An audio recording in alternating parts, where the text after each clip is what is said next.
Hello everyone, मैं हूं अमीन और BY की बुक समरी में आपका स्वागत है। यहाँ हम दुनिया के सबसे बड़े आइकॉन, थिंकर और रियल लाइफ जो चेंजिंग स्टोरी और बुक को डिकोड करते हैं। हमारा मकसद है उन डीप लेसन को फ्रेंड्स आप तक पहुंचाना जो आपकी ग्रोथ में मदद करे। इन कॉन्सेप्ट को सिंप्लीफाई करने के लिए आज मेरे साथ हैं मेरे AI रिसर्च को होस्ट। तो चलिए आज की इस लर्निंग जर्नी को शुरू करते हैं।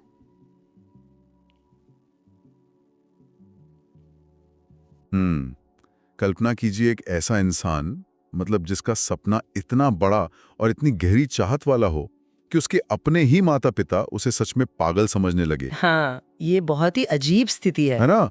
और सिर्फ ये नहीं कि वो उस सपने से असहमत हैं, बल्कि वो लिटरली उसे एक साइकियाट्रिक फैसिलिटी यानी मनोरोग आश्रम में भर्ती करवा दें। बाप रे। और वो भी 1 या 2 बार नहीं, पूरे 3 बार। मतलब कोई भी आम इंसान इस हद तक विरोध झेलने के बाद तो अंदर से पूरी तरह टूट ही जाएगा। बिल्कुल, किसी का भी हौसला पस्त हो जाएगा ऐसे में। लेकिन इसी इंसान ने आगे चलकर एक ऐसी किताब लिखी जिसकी 65 मिलियन यानी 6.5 करोड़ कॉपीज बिकी। 6.5 करोड़, ये नंबर तो अपने आप में बहुत बड़ा है। 80 से ज्यादा भाषाओं में ट्रांसलेट होकर उस किताब ने एक जीवित लेखक के लिए गिनीज वर्ल्ड रिकॉर्ड तक बना दिया। ये एक ऐसा कॉन्ट्रास्ट है जो किसी भी इंसान को सोचने पे मजबूर कर देता है। एक तरफ वो इंसान जिसे समाज और परिवार ने पूरी तरह रिजेक्ट कर दिया था, और दूसरी तरफ उसकी लिखी हुई वही बातें जो दुनिया भर के करोड़ों लोगों के लिए बहुत बड़ी प्रेरणा बन गई। बिल्कुल सही कहा। और आज की हमारी इस गहरी चर्चा का विषय यही कहानी है। हम पाउलो कोएल्हो की दुनिया भर में मशहूर किताब द एल्केमिस्ट और उसके अंदर छिपे पर्सनल लेजेंड और मकतूब जैसे गहरे विचारों पर बात करने वाले हैं, जो कि बहुत ही दिलचस्प विषय है। हाँ, इसके लिए हम BY के बुक समरी में अमीन द्वारा प्रस्तुत की गई समीक्षा का इस्तेमाल करेंगे।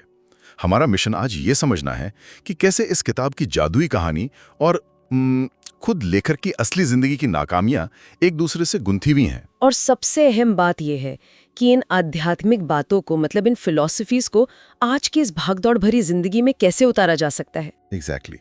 तो चलिए इस पूरी बात को थोड़ा विस्तार से समझते हैं।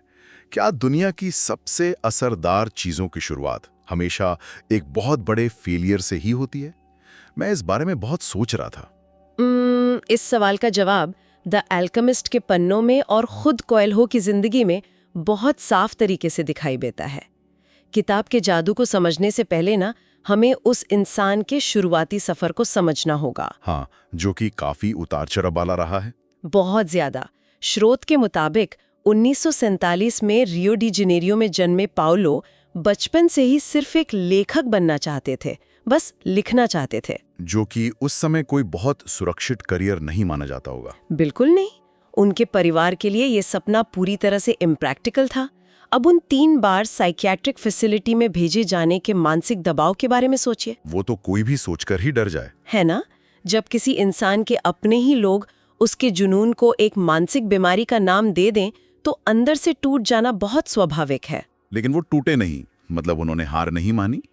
फिर स्रोत ये भी बताता है कि 1987 में उन्होंने सैंटियागो डी कंपोस्टेला नाम का एक बहुत ही मुश्किल आध्यात्मिक सफर किया था। हाँ, एक बहुत लंबी यात्रा। और इसी सफर के अनुभव ने उन्हें द एल्केमिस्ट लिखने की प्रेरणा दी। पर मजे की बात यह है कि कहानी यहाँ भी किसी फेरी टेल की तरह आसान नहीं हुई। नहीं, बिल्कुल नहीं। जब ये किताब पहली बार पब्लिश हुई तो वो एक बहुत बड़ा फेलियर थी। लिटरली सिर्फ 900 कॉपीज बिकी थी पहली बार में। सिर्फ 900। हाँ, किसी भी पब्लिशर के लिए ये एक फ्लॉप प्रोजेक्ट था। पब्लिशर ने तो निराश होकर कॉन्ट्रैक्ट ही फाड़ दिया था उनका। अरे बाप रे। लेकिन यहीं पर वो बात सामने आती है जिसे हम मनोवैज्ञानिक नजरिए से रेजिलियंस या वापसी करने की ताकत कहते हैं। कोएल्हो ने हार नहीं मानी, एक दूसरा पब्लिशर ढूंढा, और फिर कुछ ही महीनों में ये किताब एक ऐसा ग्लोबल फिनोमेना बन गई जिसने इतिहास रच दिया। तो यह बाजी सच में दिलचस्प हो जाती है। अगर हम इस असली कहानी को किताब के मुख्य पात्र सैंटियागो की कहानी से जोड़ें तो ऐसा लगता है जैसे दोनों एक ही आईने के 2 पहलू हैं। बिल्कुल, एक गहरा कनेक्शन है दोनों में। मतलब सैंटियागो एक अंडालूजियन भेड़ चराने वाला लड़का है। वो अपनी शांति भरी जिंदगी जी रहा है, लेकिन उसे एक सपना आता है कि मिस्र के पिरामिड्स के पास कोई बहुत बड़ा खजाना छुपा है और वो उस खजाने की खोज में अपना सब कुछ बेचकर निकल पड़ता है। और उसका ये सफर किसी भी तरह से सीधा या आसान तो बिल्कुल नहीं है। खजाने की खोज शुरू होते ही वो लुट जाता है। हाँ, वो सारा पैसा गंवा देता है। फिर उसे मोरक्को में सर्वाइव करने के लिए एक क्रिस्टल मर्चेंट के पास काम करना पड़ता है। रेगिस्तान की जानलेवा मुश्किलों का सामना करना पड़ता है। अगर ध्यान से देखें तो कोएल्हो का साइकियाट्रिक फैसिलिटी में जाना और सैंटियागो का रेगिस्तान में लुट जाना, दोनों में एक अजीब सी समानता है। सच कहूं तो मुझे तो ये पूरा सफर बिल्कुल एक वीडियो गेम की तरह लगता है। एक वीडियो गेम? वो कैसे? हाँ, मतलब जिंदगी और ये कहानी दोनों का स्ट्रक्चर एक जैसा है। वीडियो गेम्स में अक्सर जो पहला लेवल होता है ना, वो जानबूझकर सबसे मुश्किल बनाया जाता है। अच्छा, ताकि प्लेयर की टेस्टिंग हो सके। एग्जैक्टली। ये कोई गलती नहीं होती गेम डिजाइनर की, बल्कि एक तरीका होता है ये टेस्ट करने का कि क्या खिलाड़ी सच में खेलना चाहता है या वो जरा सी मुश्किल देखकर कंट्रोलर छोड़ देगा। अरे वाह, ये बहुत ही सटीक तुलना है। कोएल्हो का शुरुआती रिजेक्शन और सैंटियागो का शुरुआत में ही सब कुछ खो देना, ये दोनों ही कायनात के या कह लें यूनिवर्स के लेवल 1 टेस्ट हैं। और इस वीडियो गेम एनालॉजी का सबसे गहरा पहलू ये है कि एक लेखक का असली संघर्ष हमेशा उसके रचे गए फिक्शन में अनजाने में ही सही पर पूरे तरह से उतर जाता है। बिल्कुल उतरता है। कोएल्हो अपनी जिंदगी में जिस पर्सनल लेजेंड को जी रहे थे, वही उन्होंने सैंटियागो के जरिए पन्नों पर उतार दिए। कहानी में भी सैंटियागो को रेगिस्तान में इसलिए नहीं धकेला गया कि उसे सजा मिल रही थी। तो फिर क्यों? बल्कि इसलिए ताकि वो उस क्रिस्टल मर्चेंट के पास रहकर धैर्य सीख सके और रेगिस्तान की खामोशी से उस दुनिया की साझी भाषा को समझ सके। तो मतलब इन लगातार नाकामियों के बावजूद लोग आगे क्यों बढ़ते रहते हैं? वो हार मानकर वापस अपनी पुरानी सुरक्षित जिंदगी में क्यों नहीं लौट जाते? इसका जवाब स्रोत में दिए गए 2 मुख्य विचारों में मिलता है। पहला है पर्सनल लेजेंड। हाँ, ये शब्द किताब में बहुत बार आता है। किताब में सेलेम का राजा नाम का एक रहस्यमयी बूढ़ा आदमी है जो बताता है कि ये वो एक चीज है जो कोई इंसान अपनी पूरी जिंदगी में सबसे ज्यादा करना चाहता है, उसका सबसे बड़ा सपना। और जब कोई अपनी पर्सनल लेजेंड को हासिल करने के लिए सच में कदम बढ़ाता है तो पूरी कायनात उसकी मदद करने में लग जाती है। और दूसरा विचार क्या है? दूसरा अहम विचार है मकतूब। ये एक अरबी शब्द है जिसका सीधा मतलब है जो लिखा हुआ है, जो पहले से तय है। हाँ, ये एक बहुत ही प्राचीन धारणा है कि इंसान की मंजिल पहले से तय होती है। इसी के साथ स्रोत सोल ऑफ द वर्ल्ड की बात करता है। ये दुनिया की एक साझी भाषा है। साझी भाषा मतलब प्रकृति, प्रतीकों और इंसानी भावनाओं की एक ऐसी भाषा जिसे हर कोई महसूस कर सकता है, चाहे वो कहीं का भी हो। लेकिन यहाँ एक बहुत बड़ा फिलोसॉफिकल टकराव पैदा होता है। मतलब मैं एक बहुत ही वाजिब सवाल उठाना चाहूंगा यहाँ। हाँ बिल्कुल, पूछिए। अगर सब कुछ मकतूब है यानी पहले से लिखा हुआ है, तो फिर इस पूरी मेहनत और सफर का पॉइंट ही क्या है? ये अक्सर लोग पूछते हैं। मतलब ये तो फ्री विल यानी इंसान की स्वतंत्र इच्छा के ही खिलाफ जाता है ना। अगर खजाना किस्मत में लिखा ही है तो कोई घर पर बैठकर भी तो इंतजार कर सकता है, और रेगिस्तान में धक्के खाने की, लुटने की, परेशान होने की क्या ही जरूरत है? ये उलझन अक्सर नई पीढ़ी के मन में सबसे पहले आती है। सुनने वालों को भी लग रहा होगा कि अगर भाग्य तय है तो कर्म क्यों करें? सही बात है। लेकिन मकतूब का जो असली मतलब है ना, वो ये नहीं है कि मंजिल खुद चलकर इंसान के पास आएगी। मंजिल का होना तय है, लेकिन उस तक पहुंचने का जो रास्ता है वो इंसान को खुद नापना पड़ता है। अच्छा, मतलब रास्ता हमें खुद तय करना होगा। एग्जैक्टली। इसको सोल ऑफ द वर्ल्ड से जोड़कर देखें तो इसे नए जमाने के हिसाब से एक यूनिवर्सल वाईफाई सिग्नल की तरह समझा जा सकता है। एक यूनिवर्सल वाईफाई मतलब एक ऐसा नेटवर्क जो हर जगह मौजूद है? बिल्कुल, पूरी दुनिया में एक अदृश्य नेटवर्क है, एक साझी भाषा है। जो लोग अपनी सच्ची मंजिल की तरफ हिम्मत करके कदम बढ़ाते हैं, उनका दिमाग और दिल इस वाईफाई नेटवर्क से कनेक्ट हो जाता है। अरे वाह! और एक बार कनेक्शन जुड़ जाए तो बिना किसी मैनुअल के रास्ता अपने आप समझ आने लगता है। कायनात सिग्नल तो भेज रही है, लेकिन उस नेटवर्क से जुड़ने के लिए पासवर्ड तो खुद ही डालना पड़ता है ना। हाँ, बिना पासवर्ड के वाईफाई कैसे चलेगा? एक्शन। घर बैठे रहने से कनेक्शन नहीं जुड़ता। सैंटियागो अगर अपनी भेड़ें नहीं बेचता तो वो कभी इस नेटवर्क का हिस्सा नहीं बन पाता। ये बहुत ही शानदार एक्सप्लेनेशन है। मतलब जब तक कोई इंसान अपना पहला कदम नहीं उठाता, वो उस पूरे सिस्टम से बाहर ही रहता है। एकदम सही। लेकिन फिर स्रॉट एक और कॉन्सेप्ट की बात करता है, बिगिनर्स लक। अगर कायनात सच में मदद कर रही है और इंसान कनेक्टेड है वाईफाई से, तो शुरुआत में तो सब अच्छा लगता है, पर बाद में चीजें इतनी खराब क्यों होने लगती हैं? बिगिनर्स लक एक बहुत ही पावरफुल साइकोलॉजिकल फिनोमेना है। वो कैसे काम करता है? जब कोई नया सफर शुरू होता है तो इंसान के अंदर कोई डर नहीं होता। उसे लगता है कि यूनिवर्स उसे रिवॉर्ड दे रहा है, चीजें आसानी से हो रही होती हैं। हाँ, शुरुआत में सब कुछ एकदम परफेक्ट लगता है। लेकिन असल में यूनिवर्स का ये बस एक तरीका है उस इंसान को सफर का स्वाद चखाने का, एक तरह का टीजर कह लीजिए। इसके बाद जो मुश्किलें आती हैं वो ही असली टेस्ट है। इस बिगिनर्स लक और उसके बाद आने वाले टेस्ट को मैं हमेशा साइकिल चलाना सीखने वाले एक बच्चे की नजर से देखता हूँ। अच्छा, वो कैसे? जब एक बच्चा पहली बार साइकिल पर बैठता है और पीछे से कोई उसे पकड़े रहता है, तो उसे लगता है कि वाह, ये तो बहुत आसान है। वो पूरे कॉन्फिडेंस के साथ पेडल मारता है।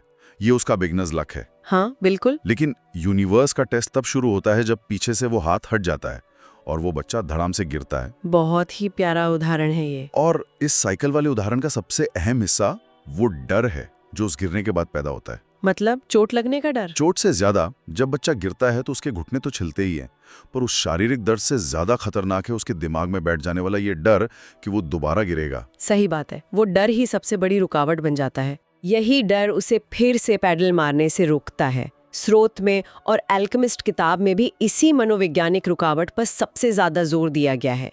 रेगिस्तान में जो एल्केमिस्ट है वो सैंटियागो को सिखाता है कि इंसान का अपना दिल ही उसका सबसे बड़ा दुश्मन बन सकता है। अपना ही दिल दुश्मन? ये तो बहुत अजीब बात है। हम तो बचपन से सुनते आए हैं कि अपने दिल की सुनो, दिल जो कहे वही करो। फिर ये दुश्मन कैसे बन गया? इसका मनोवैज्ञानिक कारण बहुत दिलचस्प है।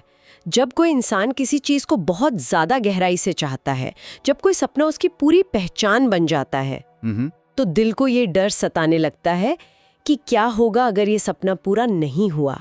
दिल असल में उस नाकामी की तकलीफ से बचना चाहता है। अच्छा, तो वो हमें बचाने की कोशिश कर रहा है। हाँ, और एल्केमिस्ट कहता है कि नाकामी की तकलीफ का डर वो खुद नाकामी की तकलीफ से कहीं ज्यादा बुरा और लकवा मार जाने वाला होता है। तो इन सब का असल में क्या मतलब है? मतलब ये कि इंसान इसलिए अपने सपनों को छोड़ देता है क्योंकि उसे लगता है कि कोशिश करके फेल होने का दर्द बर्दाश्त नहीं होगा। बिल्कुल। ये तो वही बात हुई कि हम रेस में इसलिए नहीं भाग रहे क्योंकि हारने पर बुरा लगेगा, इसलिए हम स्टार्टिंग लाइन पे ही खड़े रहते हैं और जिंदगी भर सोचते रहते हैं। यही वो सेल्फ सैबोटाज यानी खुद को अनजाने में नुकसान पहुंचाने वाली मानसिकता है जिसे तोड़ना सबसे जरूरी है। उम्मीदों का बोझ दिल को डरा देता है। जब तक किसी को ये समझ नहीं आता कि तकलीफ सफर का एक लाजमी हिस्सा है, तब तक कोई भी अपनी मंजिल तक नहीं पहुंच सकता। ये तो है। सोचिए, सैंटियागो अगर रेगिस्तान में लूटने के डर से वापस स्पेन लौट जाता तो वो कभी खजाना नहीं ढूंढ पाता। अब इस पूरी कहानी, वो वाईफाई नेटवर्क और डर की फिलॉसफी को समझने के बाद सबसे बड़ा और प्रैक्टिकल सवाल ये खड़ा होता है कि आज के इस तेजी से बदलते दौर में कोई अपनी पर्सनल लेजेंड को हकीकत में कैसे खोज सकता है? ये बहुत जरूरी सवाल है आज के समय में, जहां सबके पास हजारों ऑप्शंस हैं, फोन में डिस्ट्रैक्शंस हैं। ऐसे में क्या किया जाए? इस सवाल के जवाब में स्रोत हमें 3 बहुत ही प्रैक्टिकल और एक्शन लेने लायक कदम बताता है। अच्छा, वो 3 कदम क्या है? पहला कदम है ढूंढो।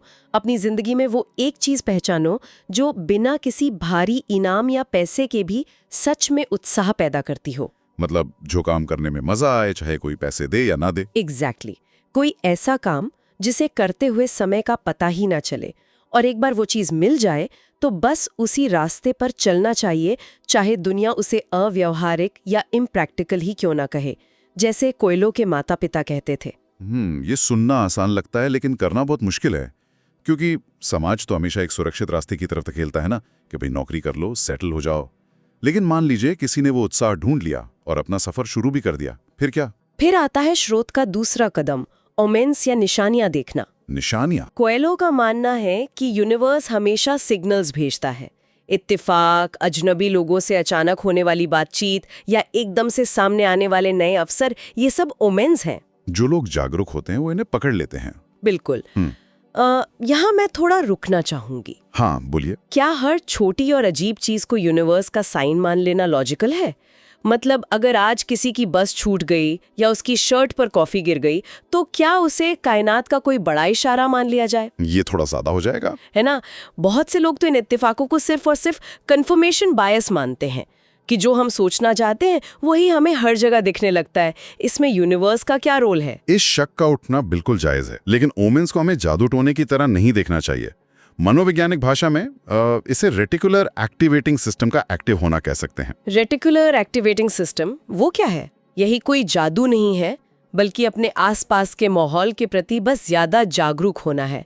हमारा दिमाग फिल्टर करता है कि हमें क्या देखना है। ओहो, जैसे वो मशहूर उदाहरण है कि अगर कोई नई लाल रंग की कार खरीदने की सोच रहा हो तो अचानक उसे सड़क पर हर जगह लाल गाड़ियां दिखने लगती हैं। एकदम सही पकड़ा आपने। गाड़ियां तो पहले भी वही थीं, बस अब दिमाग का रडार ऑन हो गया है। बहुत सटीक तुलना है ये।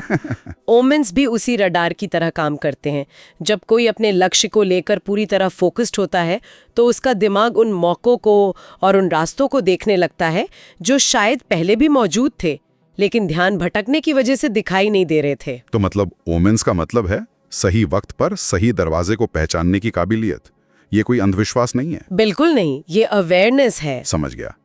और अब आते हैं स्रोत द्वारा बताए गए तीसरे और आखिरी कदम पर, सफर पर विश्वास रखना। हाँ, और ये शायद सबसे मुश्किल कदम है। मुश्किलों के आने पर हार ना मानना और इस बात पर भरोसा रखना कि हर बड़ी आफत असल में एक नया रास्ता खोलने के लिए आई है। ये मानना बहुत मुश्किल होता है जब सब कुछ खराब चल रहा हो। होता है, लेकिन जरूरी है। सैंटियागो जब खजाने की खोज में निकला था तो वो शुरुआत में ही लुट गया था। उस वक्त वो एक बहुत बड़ी नाकामी लग रही थी। उसका सब कुछ छिन गया था। लेकिन उसी लुटने की वजह से उसे क्रिस्टल मर्चेंट के पास काम मिला, जहां से उसने रेगिस्तान पार करने का नया रास्ता और जरूरी पैसा हासिल किया। मतलब अगर वो लुटता नहीं तो वो कभी उस मर्चेंट से नहीं मिलता। बिल्कुल। वो कभी अरबी भाषा नहीं सीखता। वो कभी उस काफिले का हिस्सा नहीं बनता जो उसे पिरामिड्स तक ले जाने वाला था। इस नजरिए से देखें तो वो नाकामी असल में कहानी का सबसे जरूरी हिस्सा थी। अगर वो फेल नहीं होता तो वो आगे बढ़ ही नहीं पाता। यही इस पूरी किताब का सार है। नाकामी कोई डेड एंड नहीं होती, वो बस एक डायवर्जन होता है जो अक्सर इंसान को ज्यादा बेहतर रास्ते पर ले जाता है। तो अगर हम अपनी इस पूरी चर्चा का निष्कर्ष निकालें तो द अल्केमिस्ट सिर्फ पन्नों पर छपी एक कहानी नहीं है। नहीं, ये उससे कहीं बढ़कर है। यह यूनिवर्स के साथ होने वाली एक बहुत गहरी बातचीत है। कोएल्हो ने अपनी जिंदगी के रिजेक्शंस, अपने डर और अपनी उम्मीदों को इतनी ईमानदारी से इस किताब में पिरोया है कि जब भी कोई इसे पढ़ता है तो उसे लगता है कि ये उसी के दिल की बात हो रही है। सही कहा आपने। और आज के इस इंफॉर्मेशन ओवरलोड वाले जमाने में, जहां हर स्क्रीन और हर नोटिफिकेशन इंसान को ये बताने की कोशिश कर रहा है कि उसे क्या करना चाहिए और क्या सोचना चाहिए, हाँ, डिस्ट्रैक्शंस ही डिस्ट्रैक्शंस हैं। ऐसे में अपनी खुद की अंदरूनी आवाज को सुनना और अपनी पर्सनल लेजेंड को ढूंढना पहले से कहीं ज्यादा जरूरी और मुश्किल हो गया है। और यह एक दिन का काम नहीं है। ये हर रोज सीखने, गिरने और फिर से उठ खड़े होने की एक लंबी प्रक्रिया है। बिल्कुल, एक लाइफ टाइम जर्नी है। तो अंत में इस पूरी चर्चा को समेटते हुए एक बहुत ही गहरा विचार सामने आता है जिस पर हर किसी को गौर करना चाहिए। वो क्या? सैंटियागो जब इतनी मुश्किलें सहकर पूरा रेगिस्तान पार करके मिस्र के पिरामिड्स तक पहुंचता है तो उसे पता चलता है कि खजाना तो वहां था ही नहीं। हाँ, ये सबसे बड़ा ट्विस्ट था। असल खजाना तो उसी पुराने चर्च के खंडर में दबा था जहां से उसने अपना सफर शुरू किया था। ये कहानी का सबसे बड़ा ट्विस्ट और सबसे बड़ी सीख है। बिल्कुल। तो जरा इस बारे में सोचिए, अगर हमारे सफर की सारी असफलताएं, हमारे गलत रास्ते और हमारा भटक जाना ही दरअसल वो असली नक्शे हों जो हमें हमारे अंदर छिपे खजाने तक ले जाने वाले थे। बहुत ही गहरी बात कही आपने। मतलब अगर हम कभी भटकते ही नहीं तो क्या हम कभी जान पाते कि खजाना हमेशा से हमारे ही पास था? तो अगली बार जब जिंदगी में कोई चीज योजना के मुताबिक ना हो या सब कुछ गलत होता हुआ लगे तो शायद वो कोई नाकामी नहीं है, बस एक डाइवर्जन है। हाँ, वो बस रास्ता बदलने का या अपने अंदर झांकने का एक नया इशारा है। इसी सोचने पर मजबूर कर देने वाले सवाल के साथ हम आज की अपनी इस गहरी चर्चा को यहीं विराम देते हैं। तो दोस्तों, ये था आज का वो पावरफुल इंसाइट जो हमारी लाइफ के लिए डायरेक्शन बदल सकता है। याद रखिए, सिर्फ सुनने से नहीं बल्कि फ्रेंड्स, बातों को अप्लाई करने से रिजल्ट बदला पाता है। अगर आप हर रोज 1% बेटर बनना चाहते हैं तो BY के बुक समरी को सब्सक्राइब और फॉलो जरूर करें। मैं हूं अमीन, मिलते हैं आपसे अगले एपिसोड में एक नई इंस्पायरिंग स्टोरी के साथ। तब तक के लिए read more, think deeper, and live with meaning.